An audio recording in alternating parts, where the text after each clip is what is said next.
ไลฟ์ในวันนี้สำหรับวันนี้ก็เป็นวันที่4พฤศจิกายนพุทธศักราช2568วันนี้ก็จะนำธรรมะมาฝากตัดวิบากกรรมเวรในเรื่องของ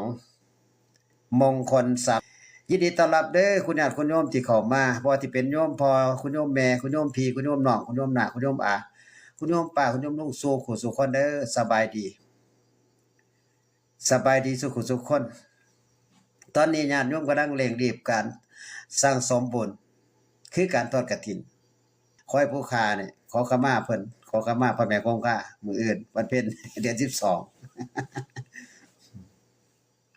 ผู้ใดจำได้ฮอดมงคลที่ใดเอา